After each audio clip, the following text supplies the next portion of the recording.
Hare Krishna. Should I start? Start? Yes, Okay. Prabhuji. Okay. With Prabhupada's reading the same thing, Prabhupada Leela, picking up where I left off last time.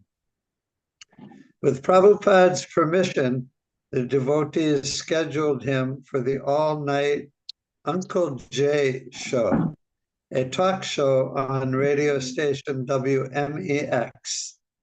At 11 p.m., three devotees, Satsvarupa, Pradyumna in suits and ties, and Jadharani in a sari, went on the air. Prabhupada was scheduled to join them at 3 o'clock.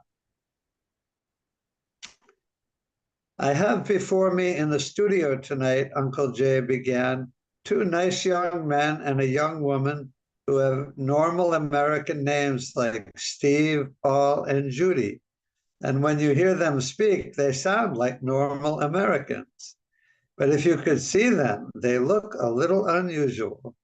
Down the front of their noses, they have some white paint.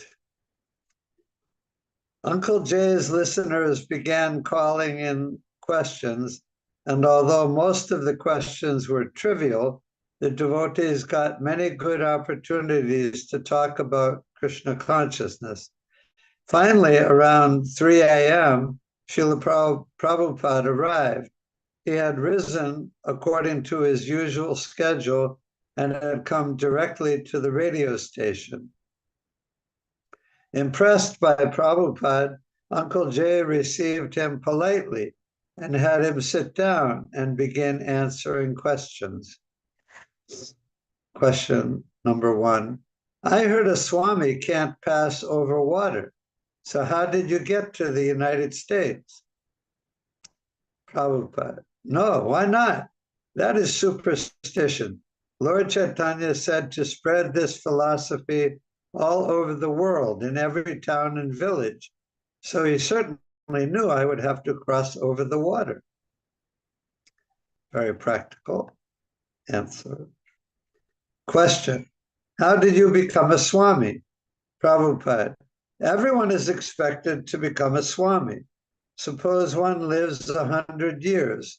The fourth state is to renounce and completely be engaged in controlling the senses. So it takes 75 years to become a Swami. Of course, Prabhupada is talking in generalities for the sake of the radio talk show host who doesn't know anything about Krishna, about sannyas, Vedic culture, Krishna consciousness. But he's nice. He's being very polite and everything. Question, did you give up your wife? Prabhupada, woman is not given up. She is always dependent on her father as a young girl, and then on her husband, then on her children, older sons. I was in India recently, and my sons saw me, but my wife could not see me. Question, in this country, we would call that desertion. Prabhupada, no, it is a question of progress. There is no divorce. She's a devotee of another Swami. The wife generally is not allowed to be the student of her husband who has become a Swami.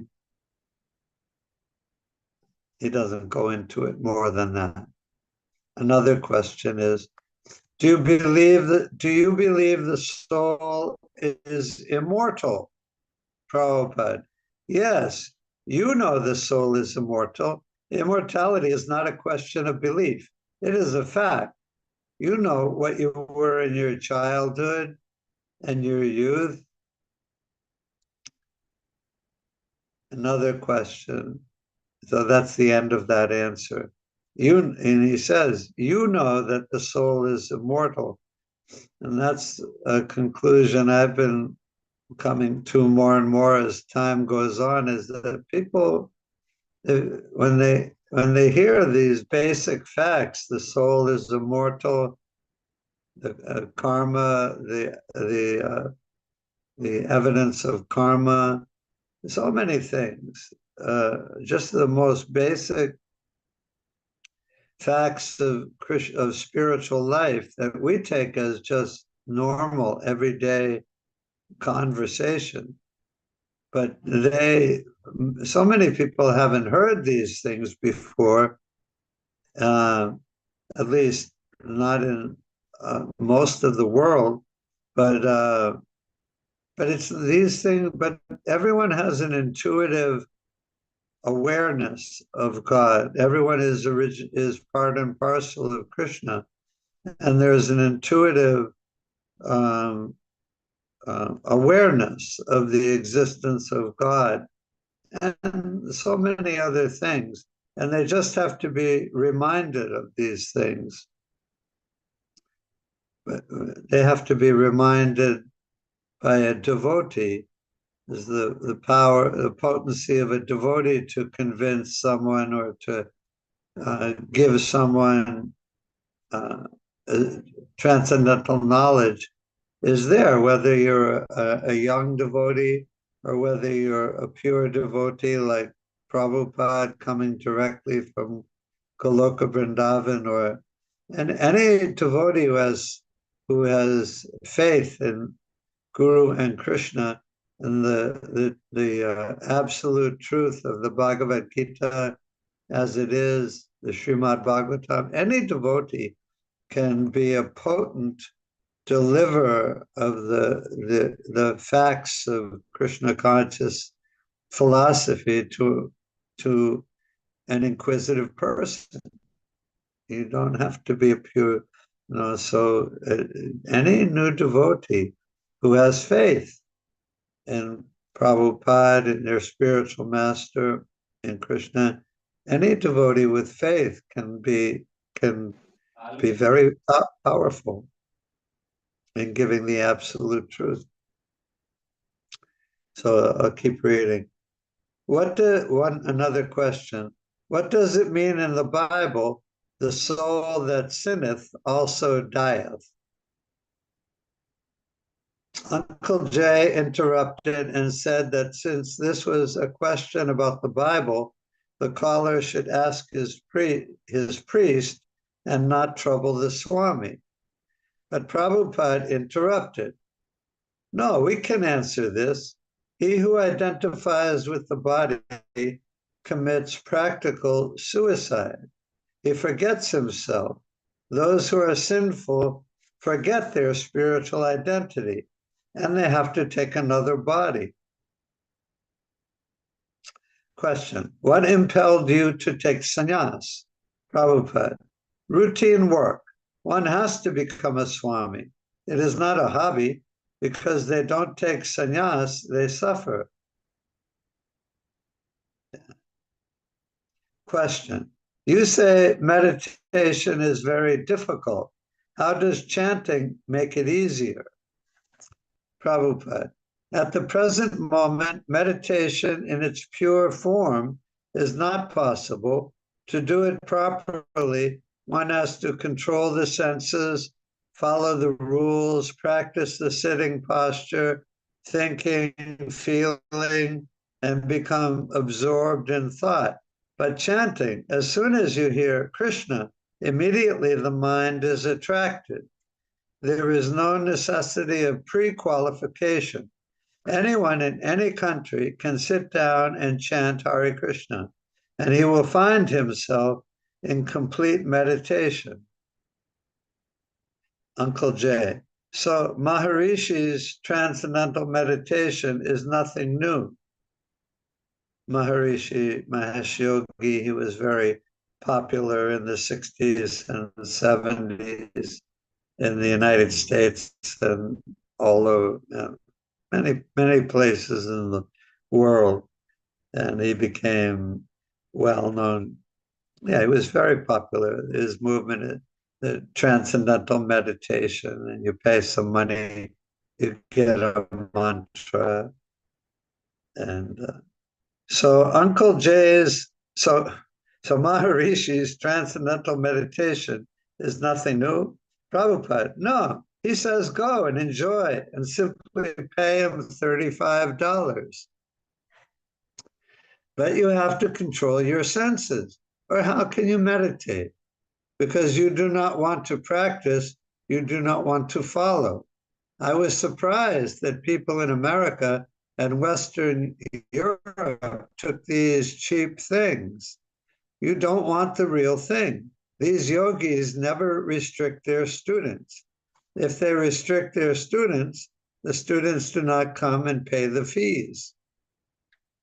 It's just a feature of Kali Yuga that and religion or spiritual knowledge becomes, people take it so cheaply, they think anyone who calls himself a swami or a yogi or an incarnation of God, anyone can give transcendental knowledge, but it's not like that.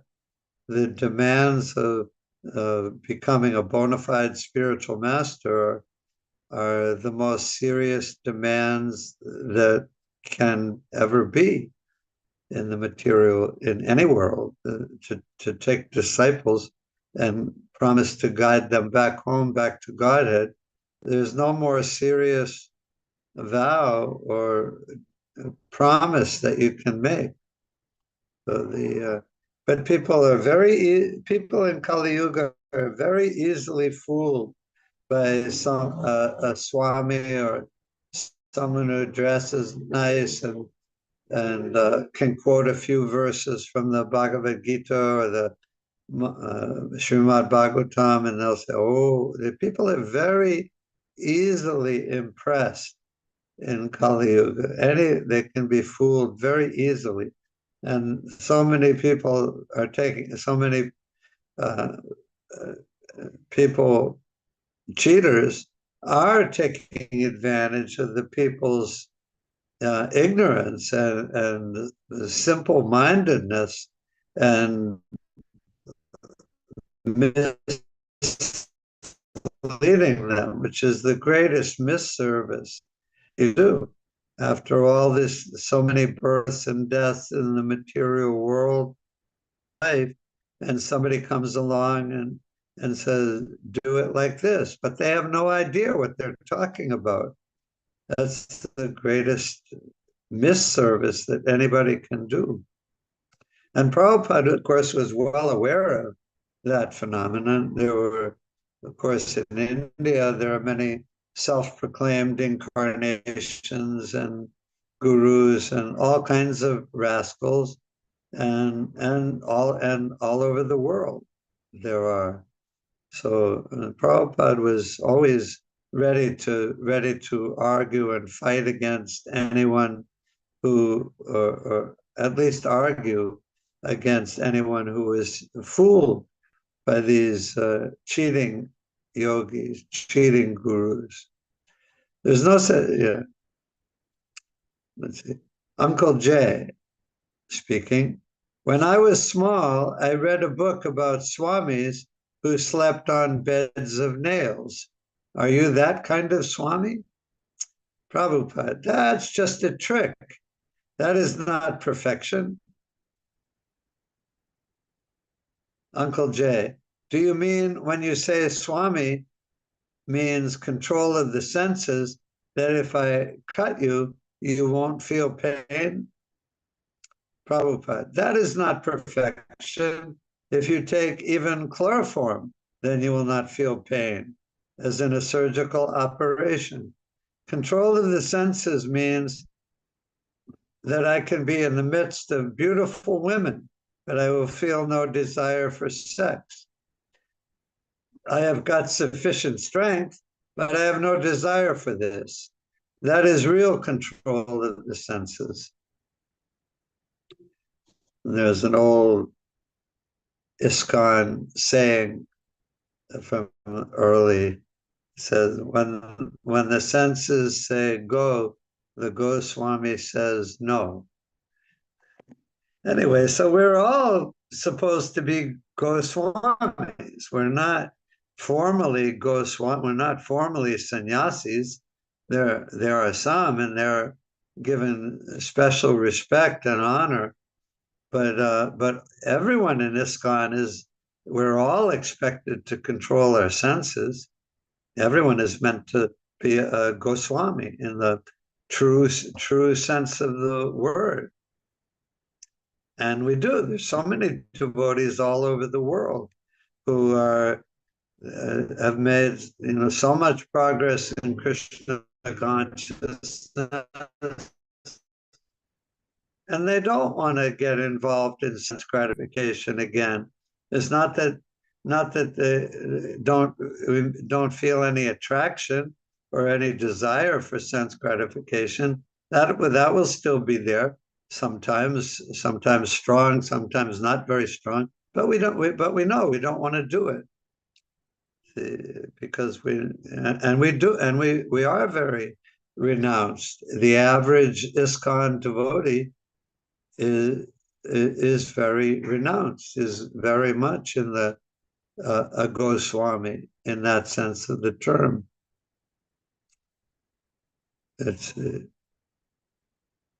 And so it went until 5 o'clock in the morning. On the way home, Srila Prabhupada rode in the front seat of the taxi beside the driver. Understanding he had an unusual passenger, the driver, who had been listening to the Uncle Jay show, asked Prabhupada, "Are you similar to that transcendental meditation Swami?"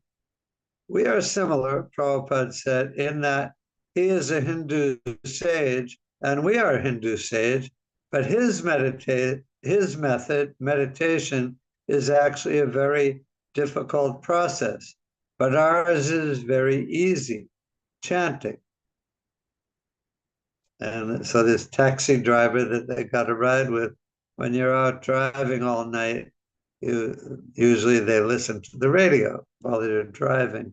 So he had been listening to Prabhupada talk on the radio, and so he asked him a question: "Are you like that Maharishi?"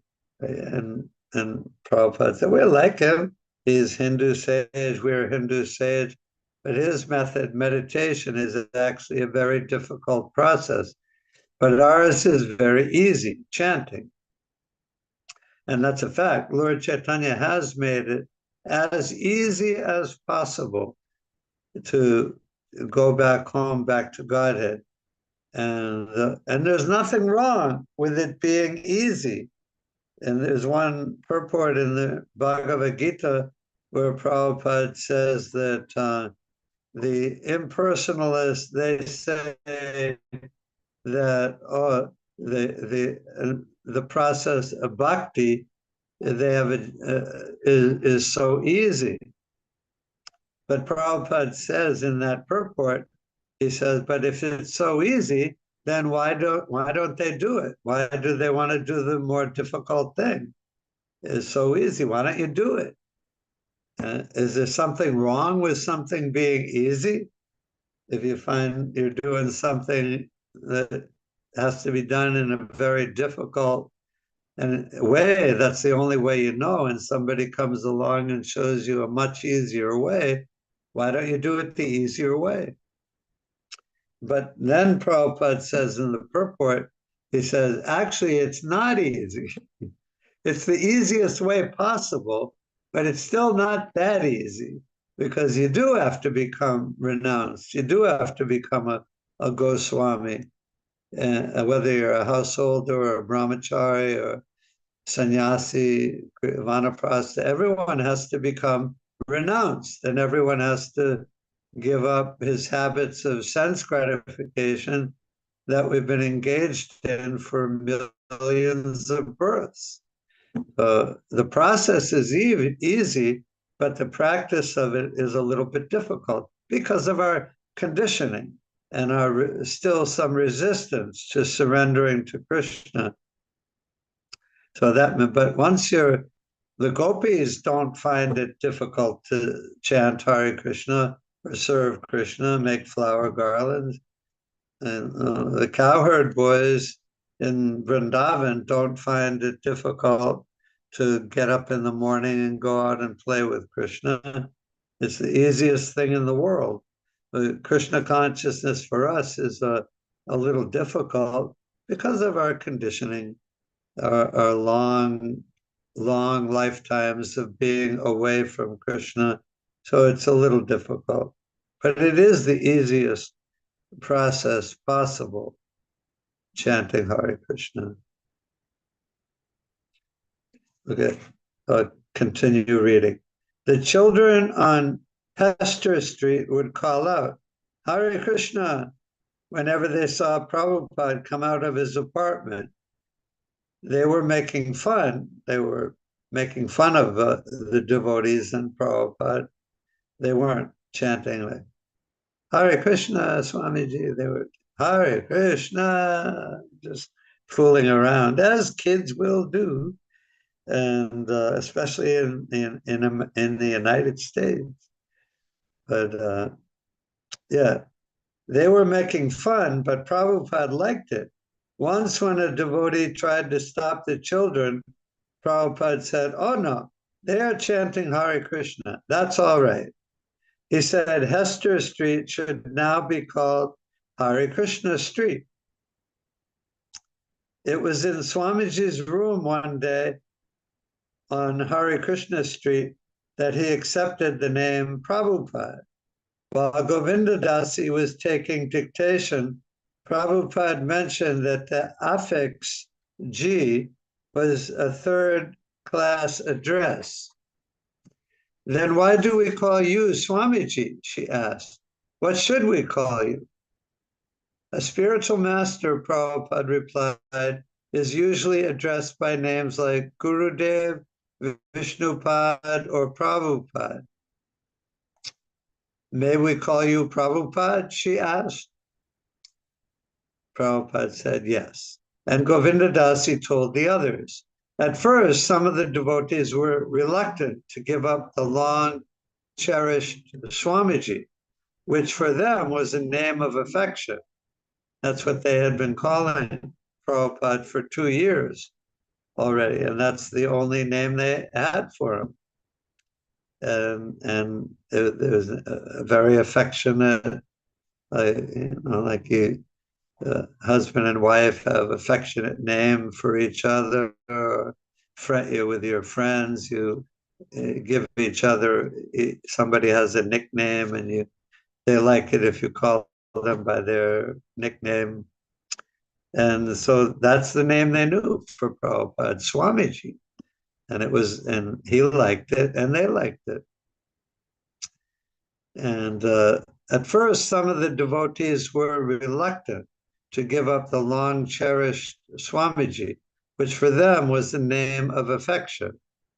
I heard we shouldn't use the name Swamiji anymore, one of the boys asked one morning on a walk. Who said? Prabhupada replied quickly.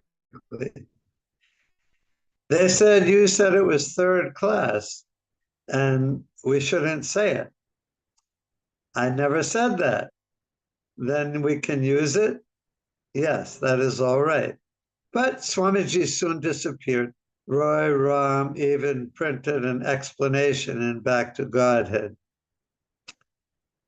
Anyway, so it wasn't long. No, I'm sure some of them held on to Swamiji for a while, but I'm sure it wasn't very long before everyone just started calling Swamiji Prabhupada.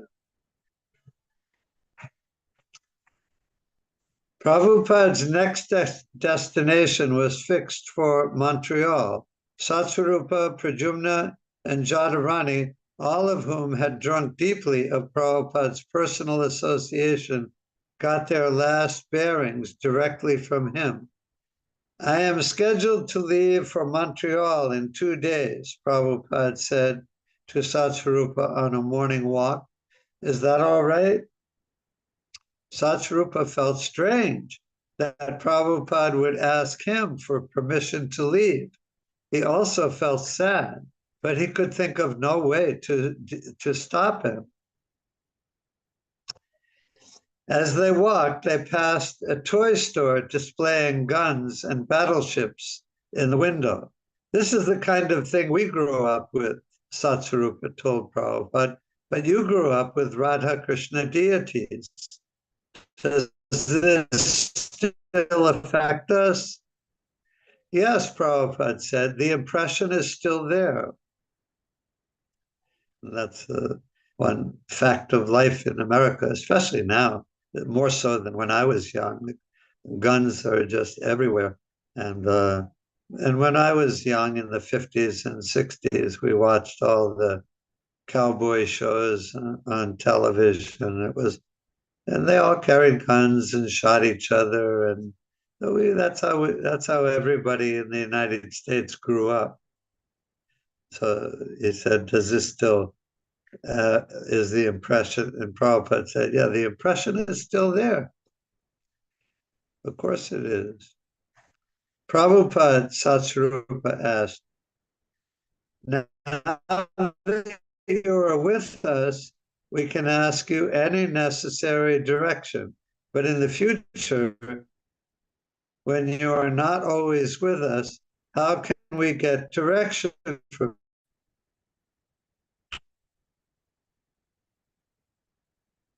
Anybody know what Prabhupada's reply was? Direction from you. I'll tell you. Krishna's name is what Prabhupada said. Krishna's name is not different from Krishna. Do you understand? It's a pretty simple response, but it takes a lot of realization. But the basic instruction is not hard to understand. Krishna's name is not different than Krishna.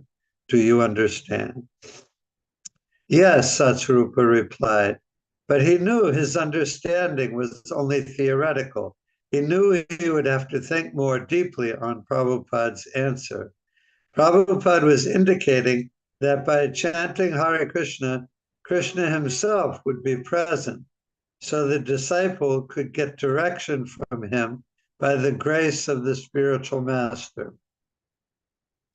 Prabhupada was indicating that by chanting Hare Krishna, Krishna himself would be present, so the disciple could get direction from him by the grace of the spiritual master. In Jadharani's case, there was no doubt that she should continue painting. She had often gone to Prabhupada's house for detailed instructions. When she had shown him a just completed portrait of his own spiritual master, trees and greenery, Prabhupada had commented, you have put my Guru Maharaj in an American forest. He was never in such a forest. These are just little things, no explanation or incidents. He told her to paint Lord Chaitanya in a garden scene, but not to copy the Indian print showing an Om sign and Radha and Krishna above Lord Chaitanya's. That is an imagination. This way, Lord Navadvip, Dota are colored as Indians are elite. She is milk white with little fluid. Prabhupada also encouraged Pradyumna to wanted to hear. He should continue studying Sanskrit so that he could make transliterations for all of Prabhupada's work and eventually come to the standard of a good Sanskrit scholar for the Krishna consciousness movement. Pradyumna asked to come to Montreal with Prabhupada and learn more things from him, and Prabhupada agreed. When the day came for Prabhupada's departure, the devotees accompanied him to the airport. In the departure lounge, an unknown boy suddenly appeared and sat at Prabhupada's feet. "Can you see God?" the boy asked. "Yes," Prabhupada replied, "at every moment." "Are you liberated?" "Yes." "Then, if you're liberated," the boy challenged, "why don't you go back to the spiritual world right now?" Anybody know what Prabhupada said? It's a nice one. He said, "Don't be crazy," said Prabhupada. "We go when Krishna desires. We have already surrendered. So we shall go when Krishna desires. We have just bought tickets for Montreal, so we are assured of going there. But it is not that as soon as we buy the tickets, we turn and say, 'Where's Montreal?' No, everything will happen in due course. We have bought the tickets. We are waiting soon. Soon the plane will leave." Prabhupada advised the boy to stay with the devotees in the Boston temple and hear from them. In time, he said, the boy would be able to understand.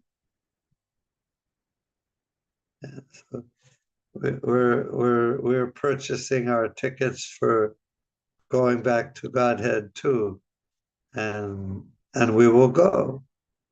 We don't know when, in this life or the next life or 100 lifetimes from now, even 100 lifetimes is very soon. But Prabhupada said many times we can go back in this lifetime. So we will go back home, back to Godhead. But the boy was challenging. "You're a liberated soul. You see Krishna. Why don't you go back to the spiritual world right now?" And Prabhupada just said, "Don't be crazy. We'll go when Krishna desires. We have already surrendered, so we shall go when Krishna desires." And that applies to us too. The same thing applies to all of us. We will go when Krishna is ready to take us, and that will be soon. Let's see. This is Jadharani speaking. "Govinda Dasi and I got on the plane with Prabhupada." You could do that back then.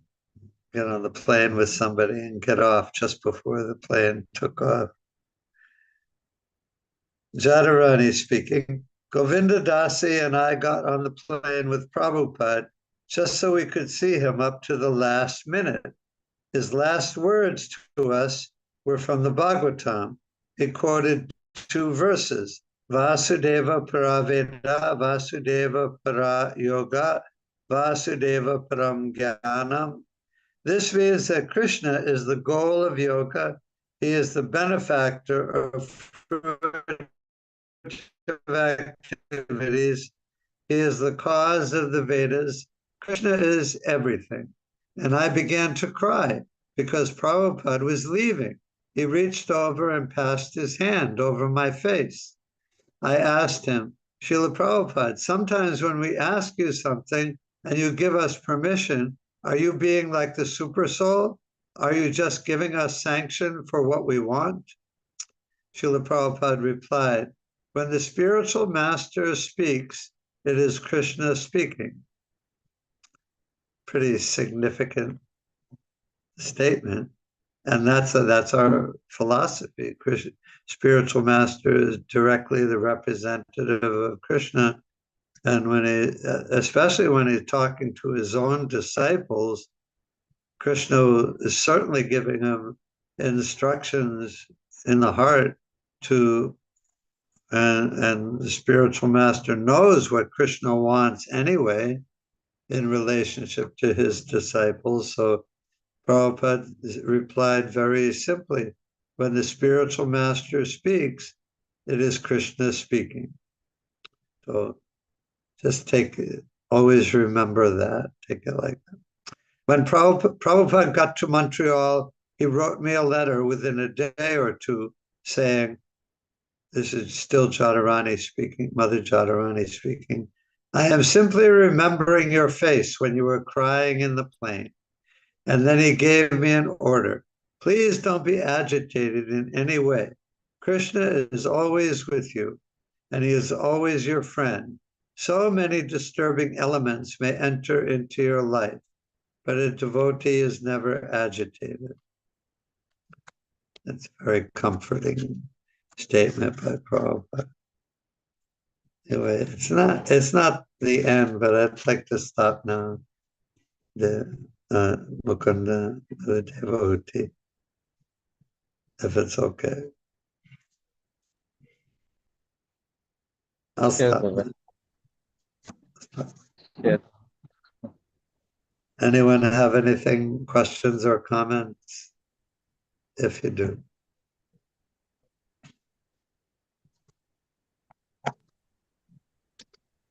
Okay, I'll see you soon. All glories to Srila So Prabhupada. let us thank S.B.S. Mukherjee Prabhu for giving us such a wonderful association and enlightening us and uh, making Srila Prabhupada association live for us. Loudly chanting 3 times. Hribo, Hribo, Hribo. Haribo, Haribo, Hare Krishna Krishna. Prabhupada. Prabhuji, we are going to Mayapur today. What? You're going to We are going to Mayapur Sridham Mayapur. Yeah, tomorrow? Oh, today. very good.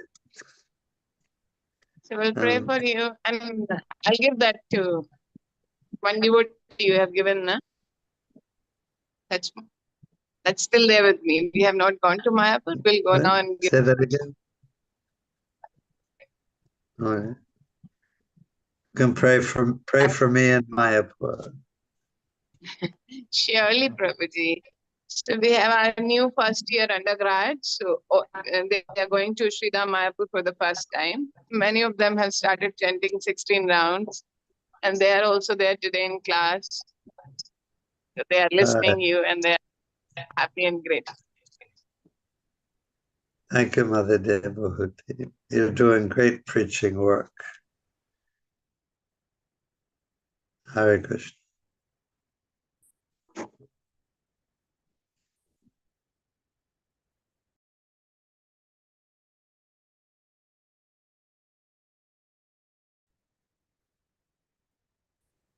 Prabhuji, Prabhuji कहाँ है?